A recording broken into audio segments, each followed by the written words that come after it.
मंडळी, स्वागत आहे तुमचं माझ्या ट्रिपच्या दुसऱ्या व्लॉगमध्ये. आणि आज दिवस दुसरा आहे आणि आम्ही तयार होऊन निघालो होतो बीच वरतीच, कारण आम्ही नाश्ता काही केला नव्हता आणि आम्ही बीचच्या खूपच जवळ राहत होतो. त्यामुळे आम्ही तिथेच गेलो नाश्ता वगैरे करण्यासाठी. तिथे आम्ही मस्तपैकी नाश्ता वगैरे केला. नाश्त्यामध्ये आम्ही घावणे खाल्ले आणि तिथेच आम्हाला मोदक पण मिळाले. मोदकही खाल्ले आणि मला मोदक भरपूर आवडतात, त्यामुळे मोदक खाल्ले, घावणे पण खाल्ले. आणि हे घावणे ना असे प्रॉपर कोकणी टाईप वगैरे नव्हते, याच्यामध्ये काहीतरी मिक्स होतं. आय थिंक ते घावणे नव्हते, मला एवढं समजलं. त्यामध्ये काय मिक्स होतं हे नाही मला समजलं, आणि टेस्टला पण असे ठीकठाकच होते.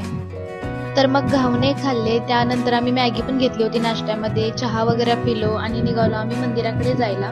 आणि हे गणपतीचं मंदिर आहे आणि या गणपतीच्या मंदिराची सुद्धा खूप एक स्टोरी आहे. आणि तिथे आम्ही दर्शन घेतलं आणि त्यानंतर आम्ही निघालो होतो तोरणा किल्ल्याकडे जायला. आणि हे मंदिर सुद्धा इतकं सुंदर होतं ना, खूपच छान होते.